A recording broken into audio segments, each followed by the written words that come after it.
Good morning, everyone.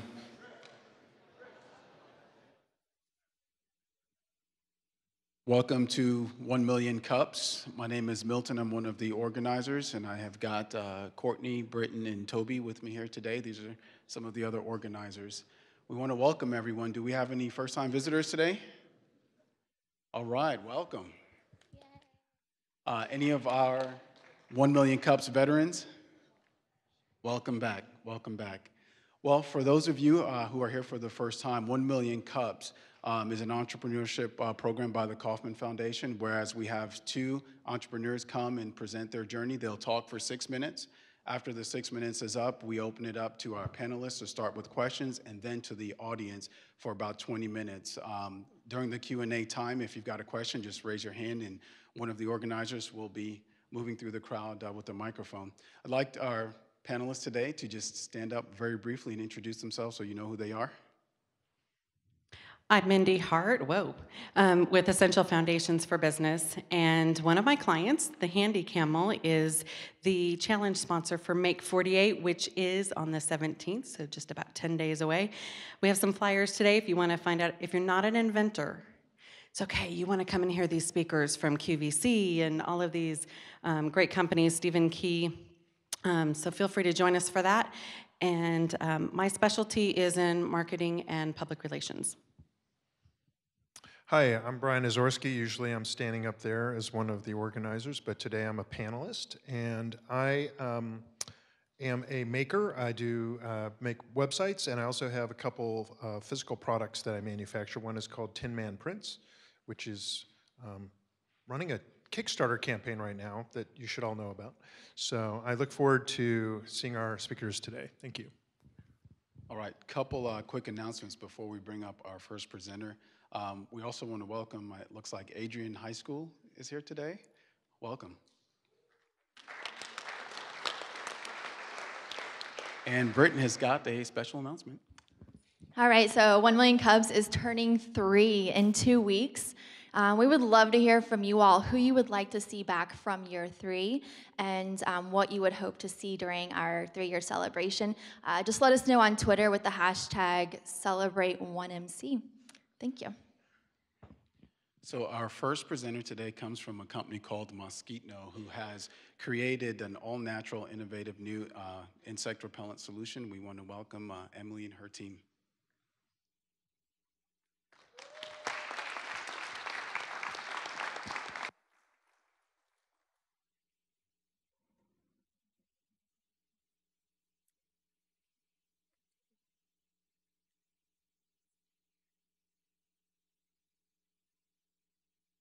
Who likes mosquitoes? No one.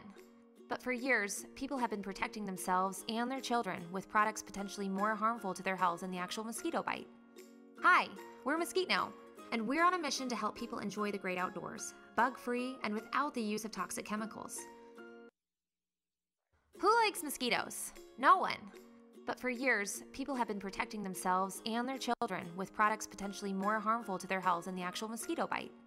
Hi, we're Mosquitno, and we're on a mission to help people enjoy the great outdoors, bug-free and without the use of toxic chemicals. Mosquitno products are an all-natural, non-toxic, great-smelling, and innovative solution for keeping bugs away, without messy sprays and oils. Mosquitno is a family-run business from Prairie Village, Kansas. A few years ago, we were approached with the opportunity to be the exclusive North American distributor for a new company called Mosquitno. Excited about the great opportunity, we were also faced with the daunting challenge of bringing the new product to market. Under the guidance of our dad, we spent evenings and weekends making our vision a reality. In 2012, we launched our flagship product nationwide, the citronella-infused Mosquitno wristband. Initially shipping to mom and pop shops out of our basement, today you can find Mosquitno in over 13,000 locations, including Tractor Supply, Rite Aid, Whole Foods, and over 6,800 CVS stores. With up to 120 hours of protection from a single band, Mosquitno is great for adults and kids and comes in an array of fun colors and sizes. Excited about the family vacation to the beach, fishing at the lake, or just enjoying a backyard barbecue with your friends and family? With Mosquitno, you can do it all and know you're safe and free from mosquitoes. So let your summer fun begin now.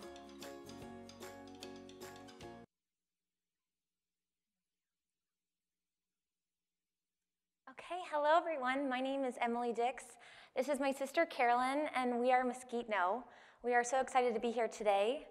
Mesquite-No is very much a family business and really came to life by way of family efforts from the 5 siblings in our family and my 2 parents.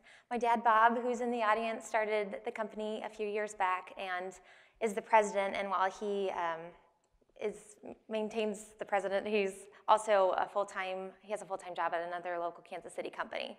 So he spends his nights and mornings on Mesquite-No, and that's very much the way the business came to life. Carolyn has had 10 years of retail or commercial real estate experience in Chicago, and is now a full-time mom of 3 here in town. She heads up our business development and marketing strategy and was very instrumental from the beginning, kind of getting our brand off the ground. I left my job in public accounting a 1.5 years ago when Mesquite-No started really ramping up and became our first official full-time employee. So it's been really fun to kind of see the business grow, and I run the daily operations basically. So next, to just quickly go over our products, we have 3 main products: our Mesquite-No wristbands, ankle bands, and spots. They are all natural, infused with an all-natural citronella solution. They're DEET-free, which is important to us. DEET, if you're unaware, is a very toxic chemical, and it's found in the most common repellents on the market today. If absorbed in the skin, it has very adverse health impacts. So we thought there's got to be a better way to just enjoy a casual afternoon in the backyard without putting DEET on yourself. So the bands last for 120 hours, and all products retail for $3.99. They come in a resealable package that lasts, enables you to use it for up to 120 hours. Okay, and we're just quickly going to hit on these next 5 points for our strategy. Okay, so our marketing efforts really focus on creating brand awareness for the retail buyers as well as the general consumer. To target the retailers, we attend 3 to 4 trade shows a year, and those focus on the national hardware, outdoor retailer, natural products, and lawn and garden industries. These are really the best way for us to meet buyers and open doors with sales reps. To help create brand awareness among consumers, we have PR programs in place. You can see up here some of the PR hits we've received, probably over 150 over the last 2 years. Some cool ones were People's Style Watch, USA Today, and then landing on the cover of the Yahoo homepage, which was our biggest online sales day.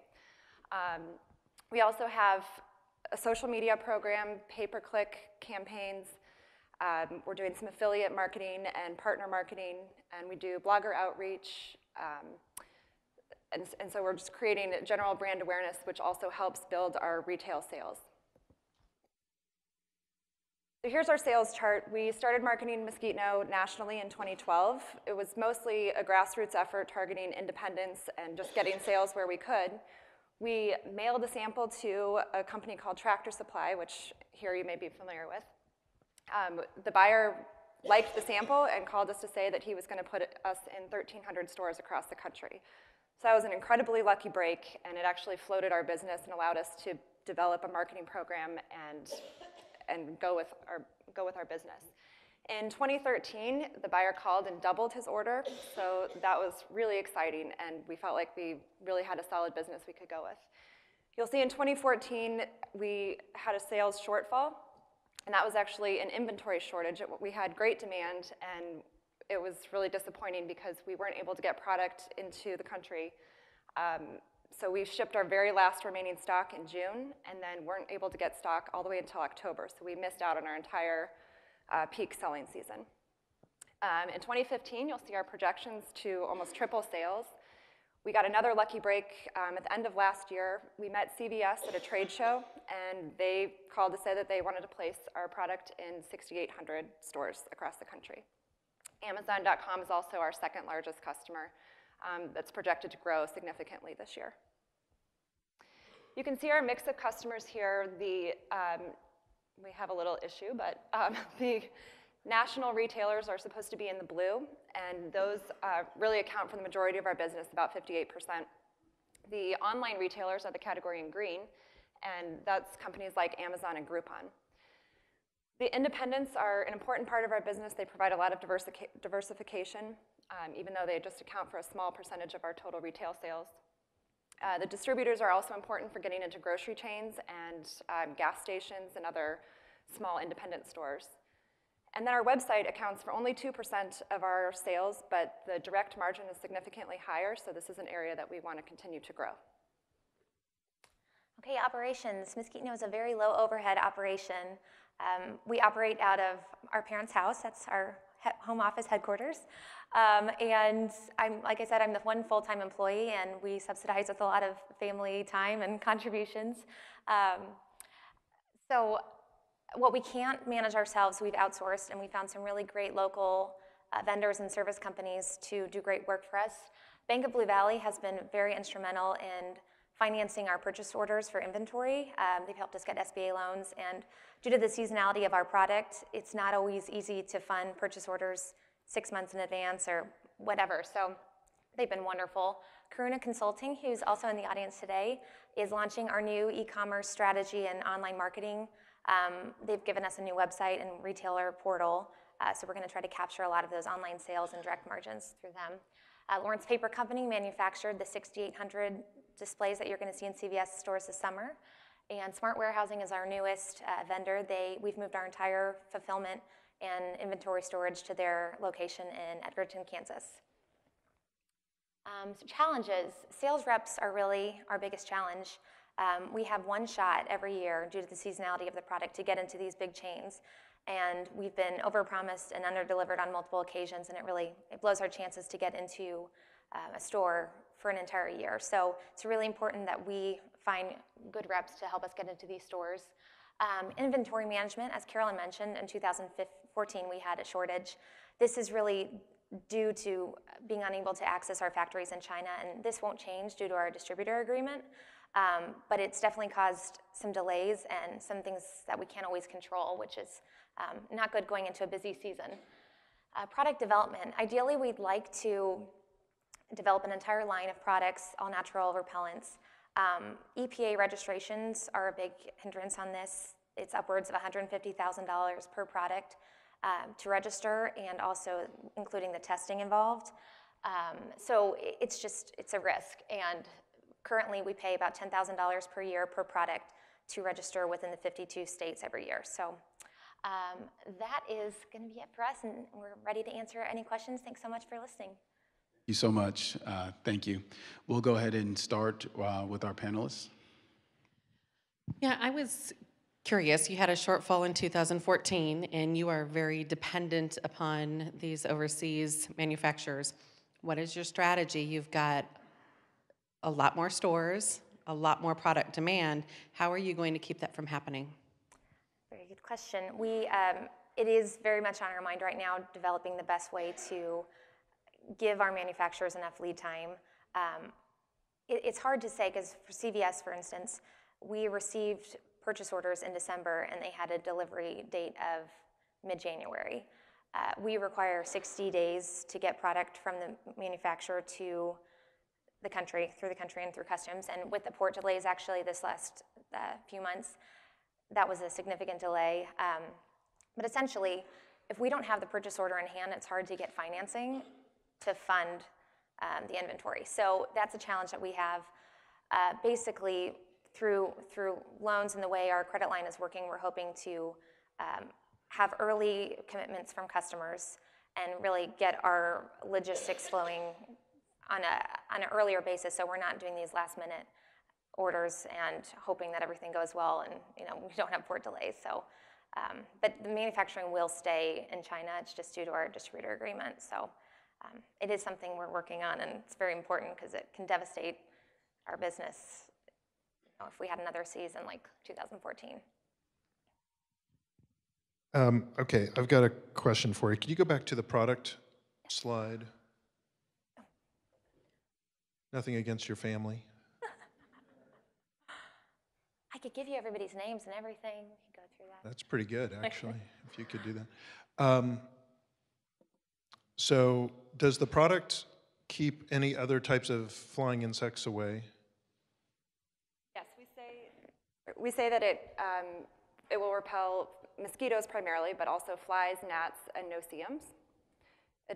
These products do not repel ticks, is a common question we get. Okay. And besides, I see you have the camo. Is that so the mosquitoes don't see that you're wearing it? Exactly. That was very smart. And funny enough, the colors really are a huge draw to customers. People just like saying, "Oh, you want to wear the glow-in-the-dark one," and it's a good way for kids to wear the products because it's just throwing a wristband on and they like it. The spots, if I'm pronouncing that correctly, is that, like, how would you use that outside? What do you see people doing with that? You put it on the brim of your hat, your socks, your shoes. It's basically just extra protection. The band is really supposed to give you kind of a full body protection, but in peak buggy times, it's good to put on, you can put it on a stroller, on a table, on your clothing. It's just kind of that extra protection and extra scent that hides the human scent from the bugs. Tell me about your marketing. You have some great stories there on how it's gotten wide visibility. What, are you hiring a marketing outside marketing firm or PR firm? Yes, so we've had a lot of trial and error in marketing. One of our biggest successes was a PR firm that we have that just sends press releases out to thousands of national and local publications. And we've been, it's kind of a cool new product, so we've been able to generate some good PR hits. We've tried some advertising and quickly found out that was not a very good use of our dollars. We just still have so much brand awareness to create and product awareness that spending a lot of money to have an advertisement in a magazine that's seen by one target segment really just doesn't do much to advance our brand awareness. What is the current reach on all of your social media platforms? I think we're at, what is it, about 1,500 Facebook. Oh, yeah. Sarah, Likes or reach? Likes, reach, let's see. Sarah, are you out there? Oh, there you are. Oh, there you are.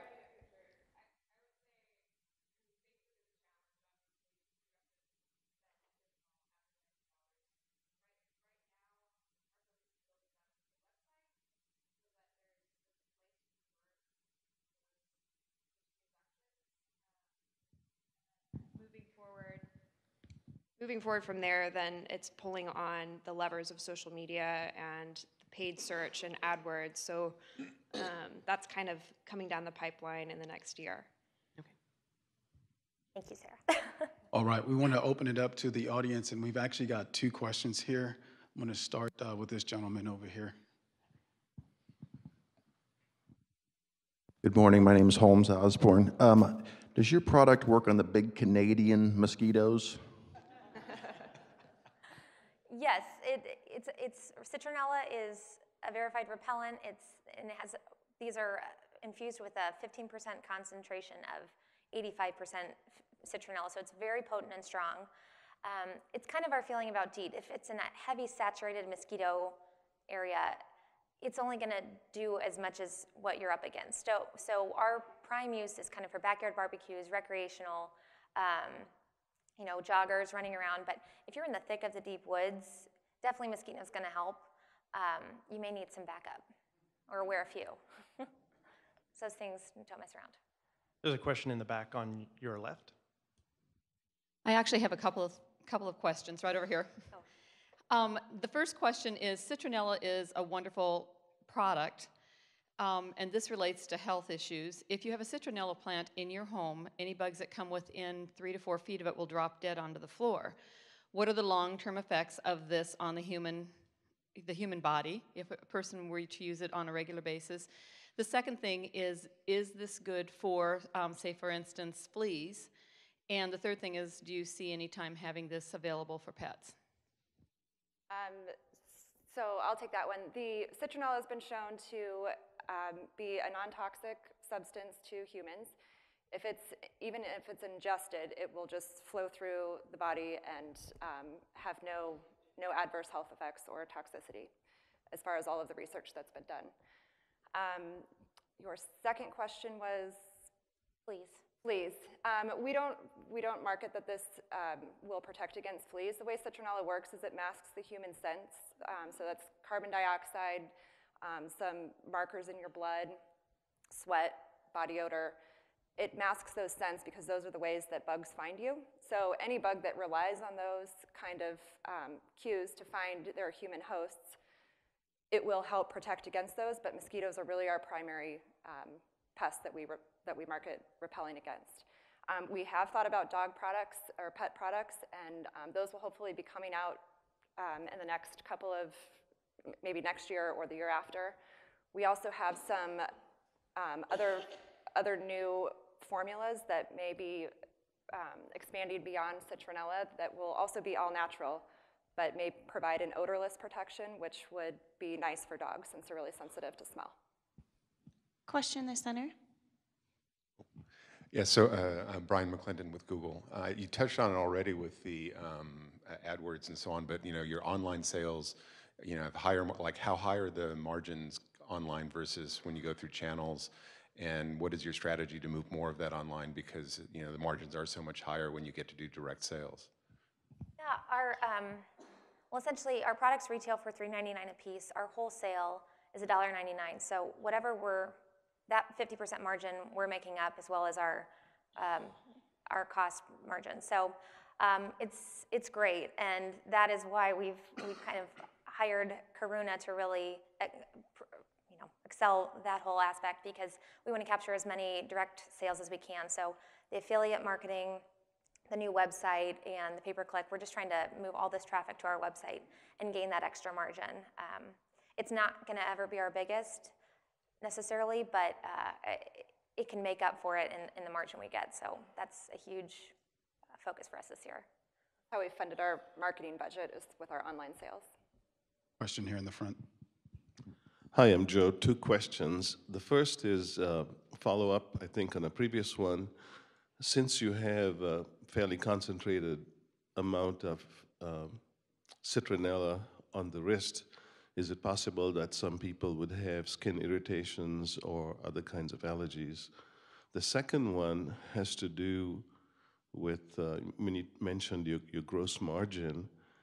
In your movie, it sounded like someone else either developed this or invented it. So are you either paying off capital cost as part of your gross margin number that you gave, or license fees?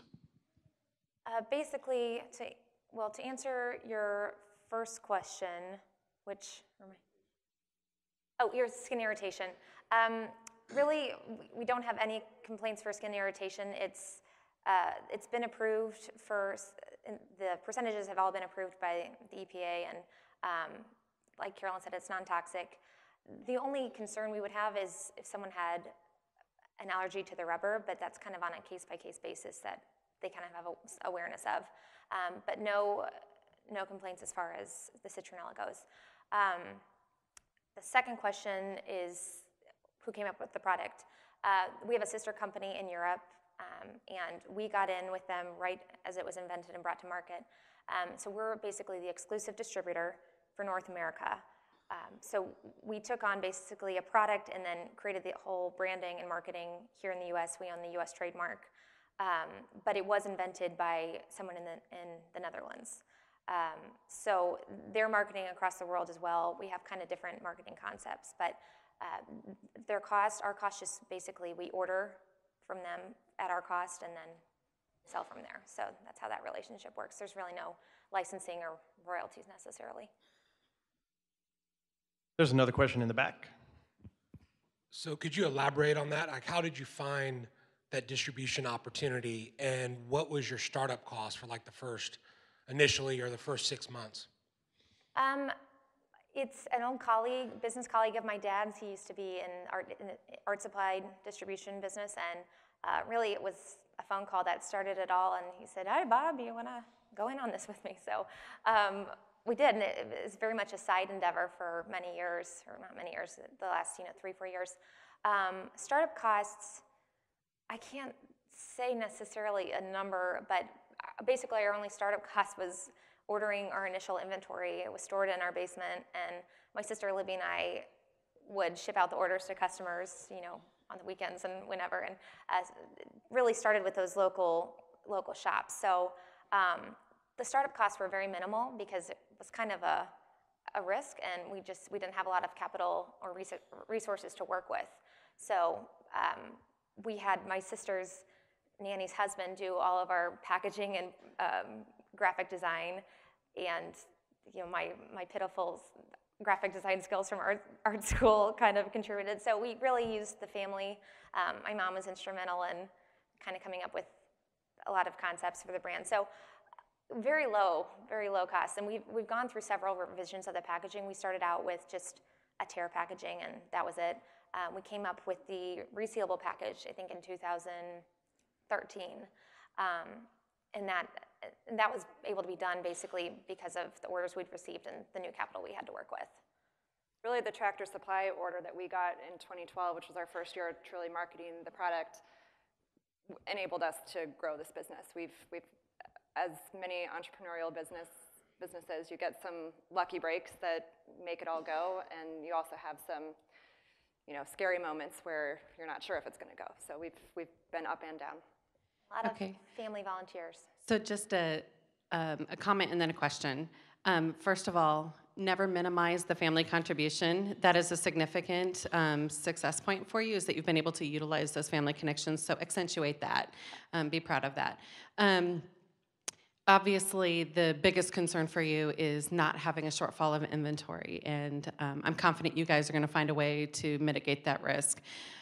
But have you considered a package for QVC?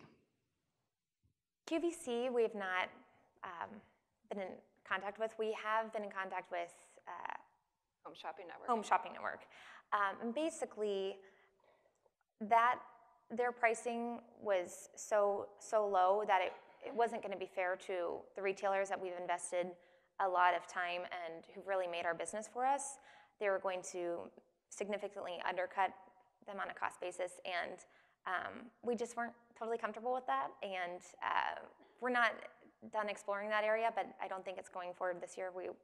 We were in the talks even up till last week, and I've decided not to go forward with it. But with them, we would do a value pack, and I think that would be a good way to offer a discount and a value to customers. But we'll have to, we need to work on that strategy a little bit more. All right, I've got a question for you here up front.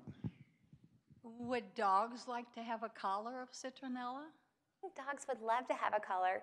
And that's really an easily adaptable concept, but the scent is so strong that we're nervous that it's going to irritate the noses of dogs. So we're thinking of launching those products when we have our odorless repellent that's going to be coming out in the next year and a half, and we think that'll be a good fit for dogs.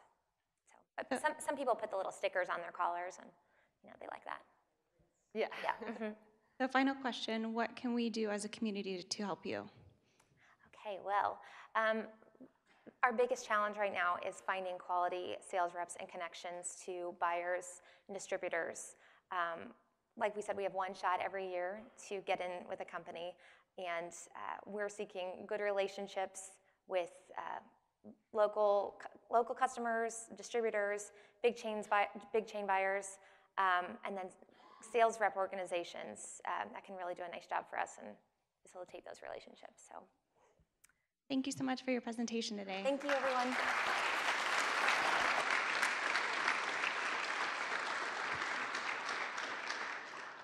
First up, I would like to welcome Zach Pettit with One Day KC. He's going to make an announcement about his event that's upcoming. So that starts off with Courtney lying to you. I'm actually here to talk about First Wednesday. One Day KC, though, next week, so get excited about that because you have no idea what it is, right? So, show of hands, who has heard of Greenies before? All right, cool. I thought I was going to feel like an idiot after that question. Good. Today, the founders of Greenies are coming to UMKC from 4 to 6. They are actually the ones that donated the Entrepreneur Hall of Fame to UMKC. And this week is Entrepreneur Hall of Fame Open House Week. It's a mouthful. And I will actually be, my name's Zach, as she said, I will be interviewing them today from 4 to 6 at the Block Executive Hall. 4 to 6, Block Executive Hall. It's open to the community. We'll have food there. Come on out. It should be an interesting time. And who knows what I'm going to ask. It could go a lot of directions. So that's all I got. Thanks, folks. Okay, if you haven't picked up an announcement sheet, please do so on your way out in the back. We do have another special announcement. The Kansas City Startup Village needs our help. They have 2 homes that basically they're being renewed for their licensing to work and live out of the 2 homes. There is a meeting next Monday night. So if you live in Kansas City, Kansas, please go out and support them. I believe there's information posted on our Facebook post. If not, I'm sure Britton will take care of it. And then also, the Startup Grind is tomorrow night with Ron LeMay. Great event if you haven't been to a Startup Grind. Village Square grand opening is next Wednesday, April 15th. And I also would like to make another announcement that's not on here. The Spark Lab demo day is on Friday. Good luck to all of those companies that are presenting. And then the Lean Lab demo day is next Thursday, April 16th. So I think that's it for announcements today. I would like to welcome our second presenter, Amy Jacobson from Chick Events.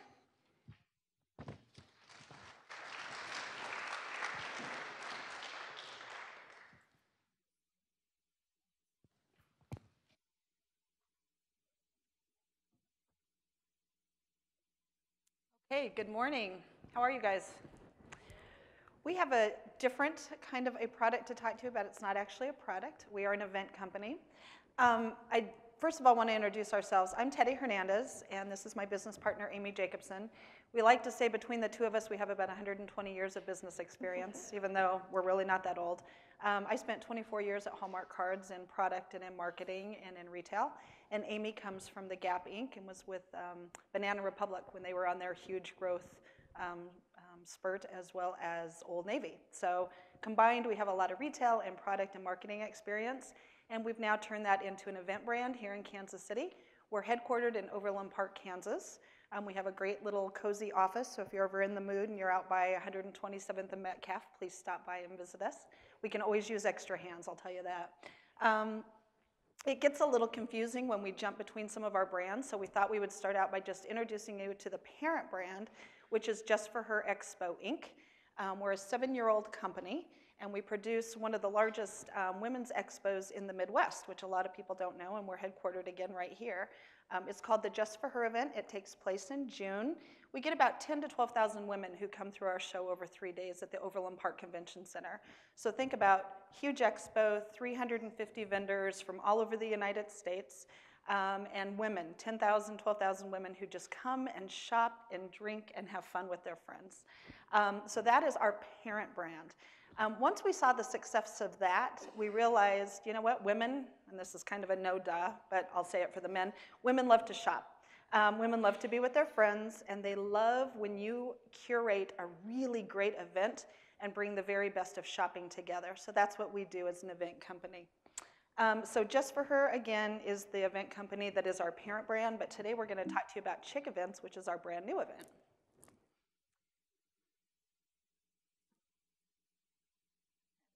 We're not technology savvy, I will tell you that. And for some of you in the office or in the audience that know me well, you know that's truly not an understatement. Is it moving forward? Little help. Let's see. There we go.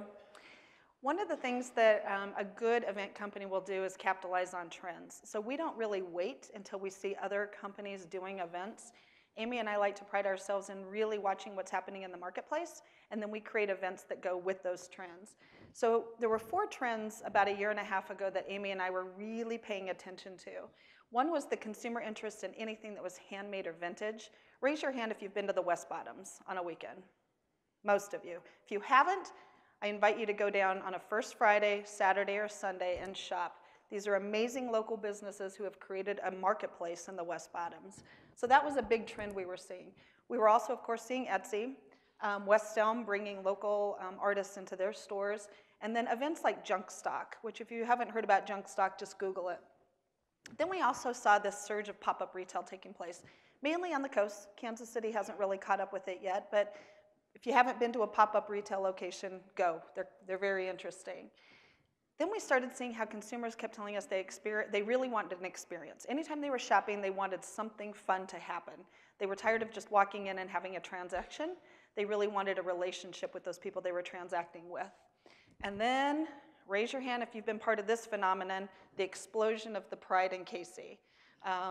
All of us have seen that over the past few years, from the Royals to the Chiefs to just, people finding us on the map finally. When I first moved here, I used to laugh. People asked, why are you moving to Kansas City? Do you have to? And now people are like, I want to move to Kansas City. So we saw that surge. So those 4 trends we were paying attention to, and we decided that there was an opportunity for a new kind of an event here in Kansas City, and that's what we started kind of playing around with. When I tell you that it's really Amy, myself, and about 2 or 3 other people in our office most of the time. During different times a year, we may scale up to 13 to 20 people in our office, but for the majority of the time, there's about 4 or 5 of us sitting around a table watching things. One of the things that we realized was there wasn't an event that really focused on the very best artists in Kansas City. So again, there's a lot of events where there's artists all over, but not picking the very best. The other thing is we wanted to look for venues that had traffic versus trying to go to a place and having traffic come to us. So we wanted to bring that together. We also wanted to look at 3-day events that could happen throughout the year in different locations. So kind of that unexpectedness of an event. A lot of events in Kansas City, allergies, excuse me, have been happening in the same place over and over for years and years. But kind of the fun of popping up, so again, that pop-up retail crashed with event marketing.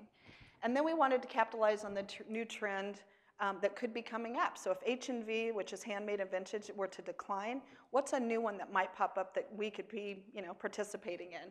So that's where this idea of a new concept came up, and we talked about it with Chick Events. Then the 2 of us had to agree, which this was a little arm wrestling, on who the target consumer would be. We joked about it, but we always said, is everyone too big? Is that a target that's too big? Coming out of retail and corporate backgrounds, Kevin in the audience will know, at Hallmark we used to get it down to, women 21 to 21 and a half who had 2.1 kids and a dog named Fido. I mean, we would laser in on our consumer. Amy and I don't believe we have to do that.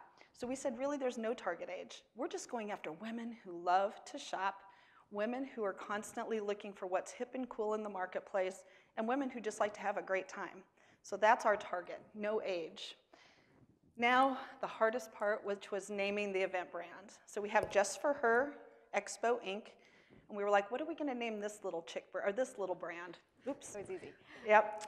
And we said it has to be something easy to say and something easy to remember. It has to be simple. So it can't be too fluffy or people won't say it. It has to be iconic so that when people hear it, they're like, oh, I've heard of that before. It has to imply that it's for women, but not say that, we can't have a sign that says no men allowed. And then it needs to be a little kitschy, but not trendy. We wanted it to be kind of fun, but not trendy. And that's how we landed on Chick Event. Now, Amy's gonna cover how we launched it.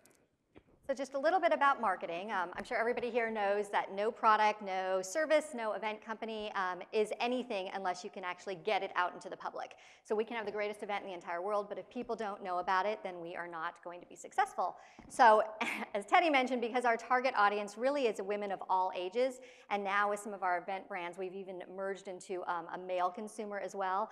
Targeting to everybody is very hard and expensive and takes a lot of time. So we focused heavily on this brand in 3 different ways that we targeted. Our first really was to create relationships, create amazing partnerships with both of our vendors and our guests so that we know the acquisition of the customer, we don't have to do every single time. If we create these relationships with our partners, we know they'll come back year after year, event after event. And that was our #1 focus. We treat our events like they're parties, and Teddy and I are the hosts. We are the very first people at the event. We are the very last people to leave. You will see us literally at every single event. If you call the company, you will probably speak to one of us, or we will be readily available to talk. We've got a lot of our vendors actually are in the audience, and hopefully they can attribute to the fact that we are around all the time. The party piece of it that we're talking about is really the event experience. We want to make sure not only our vendors, but every guest that walk through any of our doors of any of our events have an event experience that they will talk about. And that's where that social media piece plays into it also.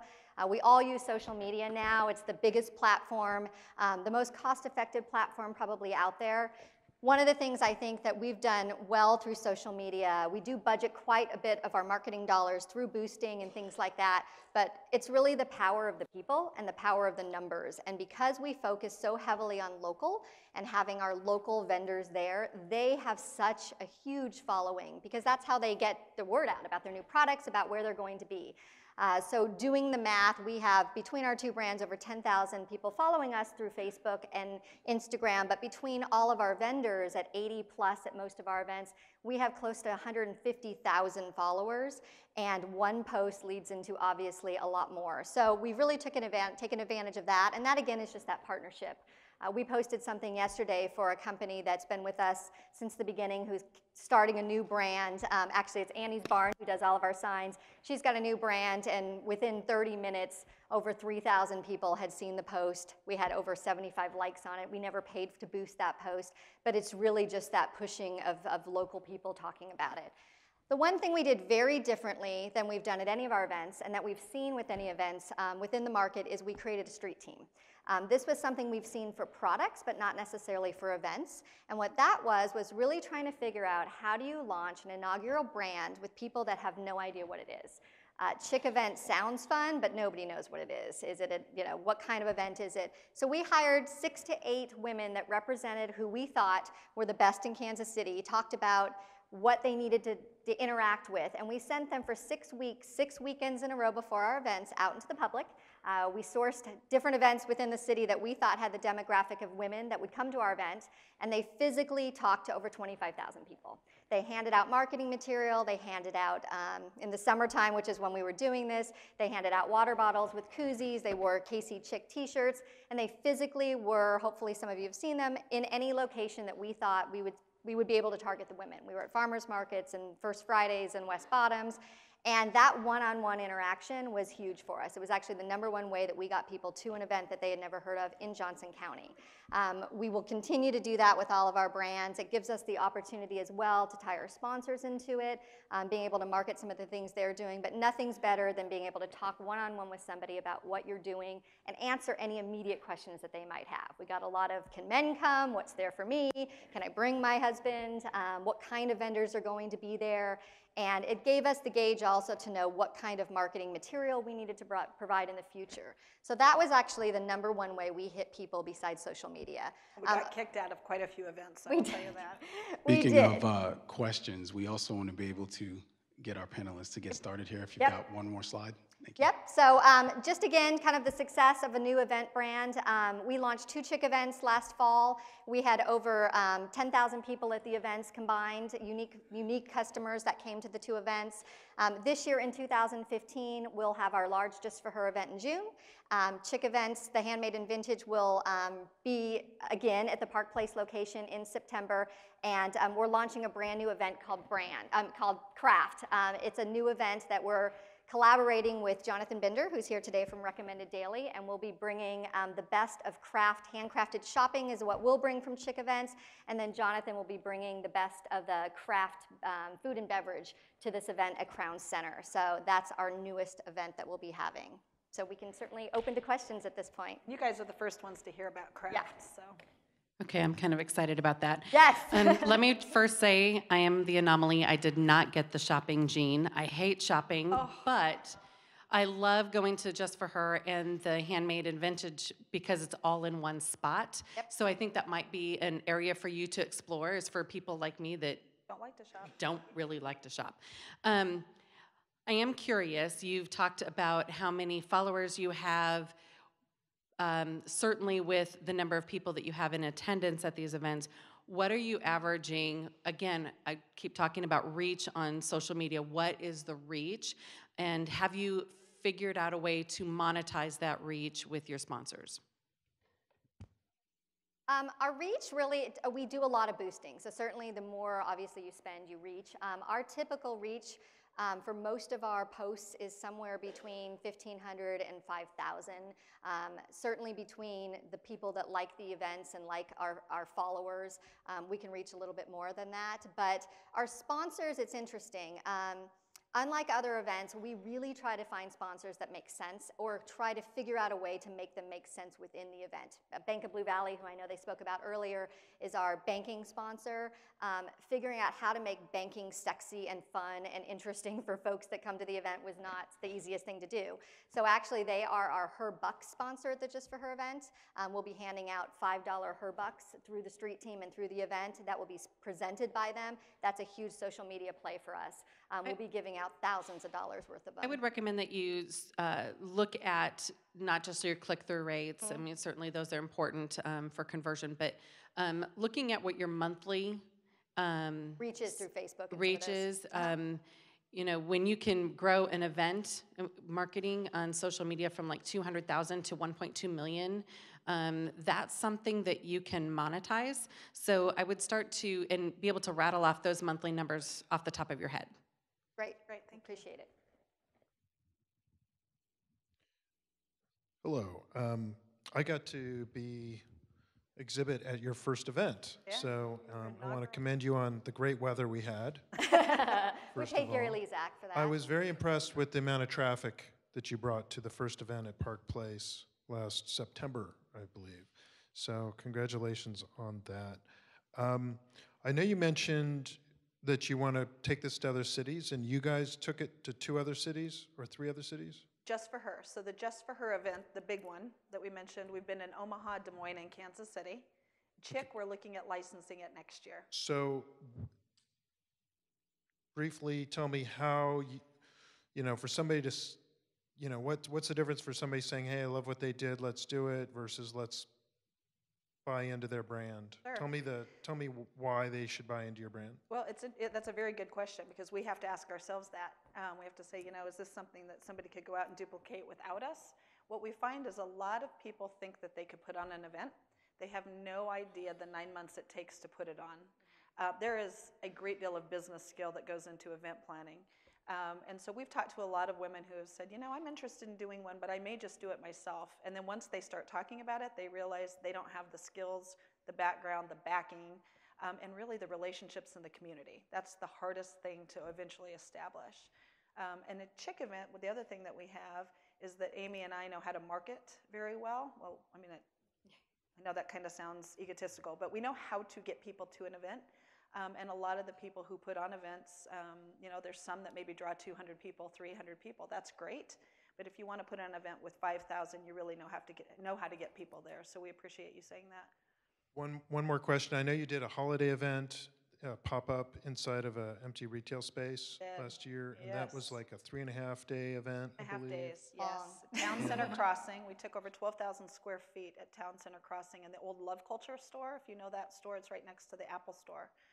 I will tell you that pop-up retail for 3 days was exhausting. Amy and I joke that our husbands almost served us with papers after that because you are literally there for the entire month before, 15 hours a day getting the store prepared. So it is a lot of work to put on a pop-up event. If you're going to do pop-up, we recommend doing it for a month because it takes that long to kind of recoup the amount of effort that it takes to go into a retail store. Did you feel like you brought more people in over the 3.5-day versus what was the first event, a day and a half? 2 days. We had a weekend. It's really a different audience, I will tell you. In the fall, we had a lot of families. We had a lot of friends that were out there to enjoy the beautiful weather that we were able to bring. For holiday, those women were on a mission. They were looking for holiday gifts. They had a list. They came into our event, and they were clicking it off. I mean, they were hitting every vendor to make sure that they left there with whatever they came in for. So very different mindset and different kind of traffic patterns. I was going to say, too, the experience, that's one thing that we really heavily look at is what do we want that event experience to be? And it was great that you mentioned that if shopping is not what you love, most of our events have additional experiences to be involved in. So if you, for the Handmade and Vintage, guys came, we had a great food experience. Craft will be much more heavily focused on the food and the beverage piece of it. We have live music.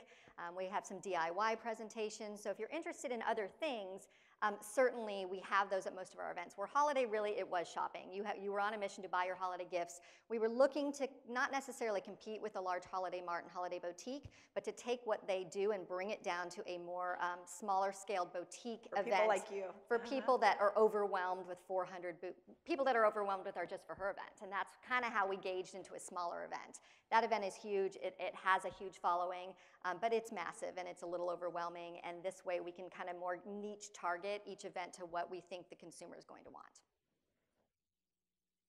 We're going to open it up to the crowd now, and we have a question in the back. Thank you for your presentation. You mentioned it briefly, but does Chick Events do anything specific for the roosters who come to the events? We and do. if so, is marketing those efforts important to you guys? That's a very good question. Actually, we had T-shirts made for our husbands and sons that said Chick Magnets, and they wore those proudly throughout the entire event when they were taking trash. One of the things when you own an event company that Amy and I mean, we love it. It's a family effort. We do have staff, and we definitely have a lot of people there, but without our families, we couldn't pull off our events. Our husbands are there early. Our sons were literally the trash collectors at Park Place, which, you know, is great fun. But we try to make it where Chick Events is fun, and definitely something that women will be interested in hearing about. But the roosters weren't let off. We definitely had, as Amy said, food and drink, great music. We had bands playing all day long.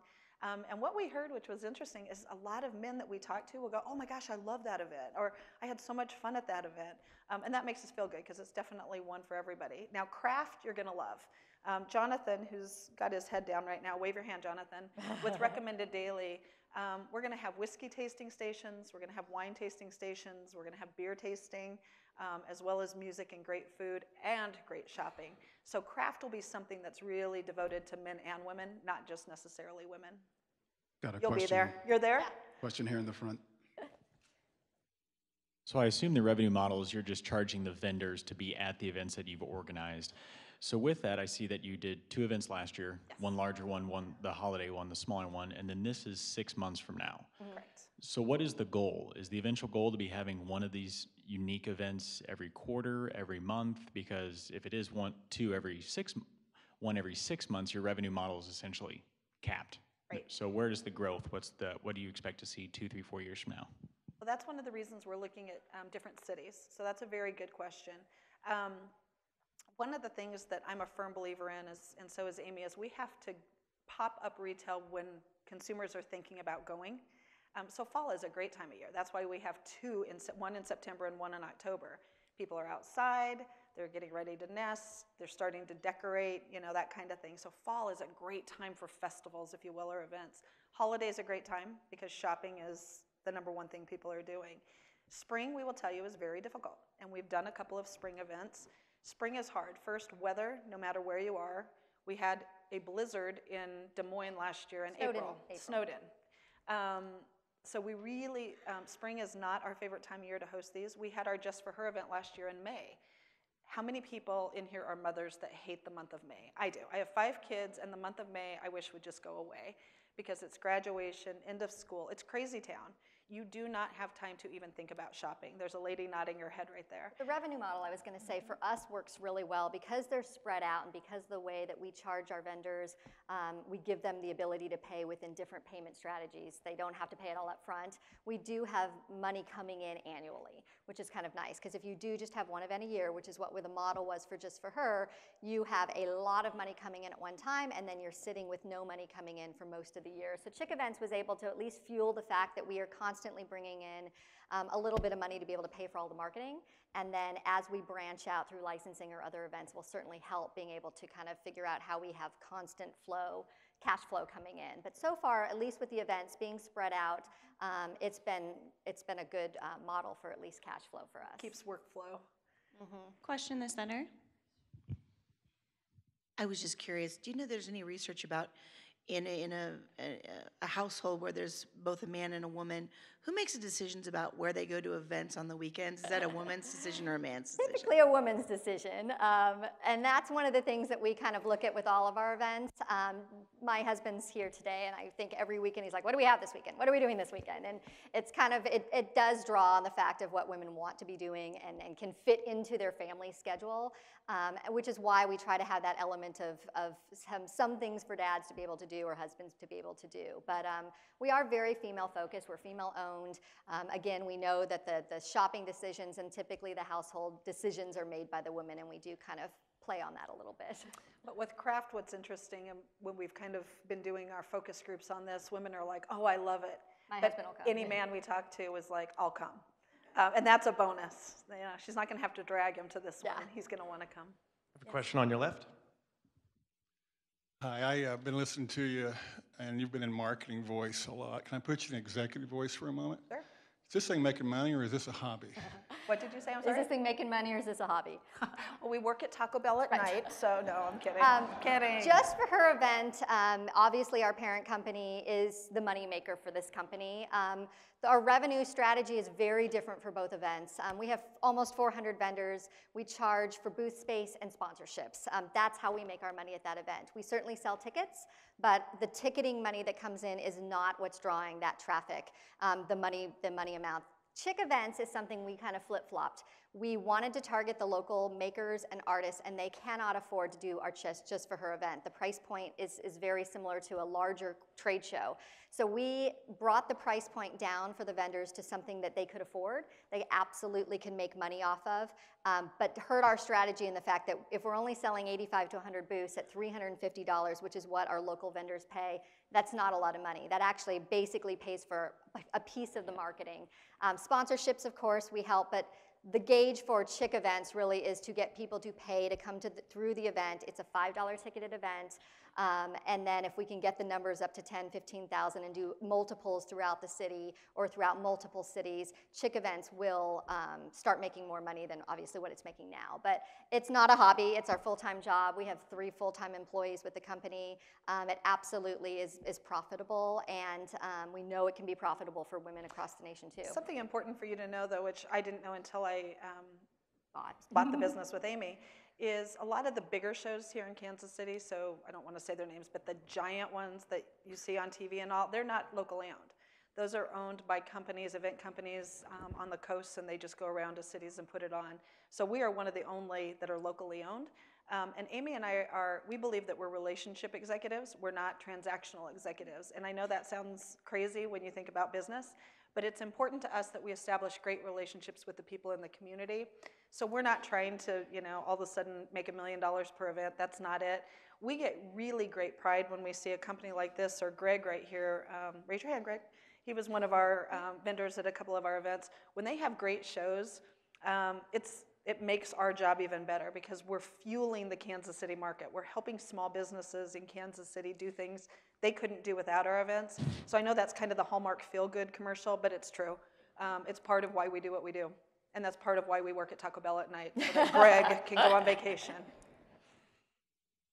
All right, and it's time for our final question. What can we as a 1 Million Cups community do to help you? Come to our events. Come enjoy our events and shop our vendors. Help those vendors, because honestly, there are some that have amazing stories. They're putting their kids through school. They're taking care of their children. They're taking care of their homes off of the money that they make creating amazing products. So come to our events and support the local businesses that we support at our events. We would appreciate that. And then come and say hi to us, because we're usually walking around exhausted, so a friendly face is always Bring nice. us a cup of coffee. Bring us a cup of coffee. That would be great. Thank you.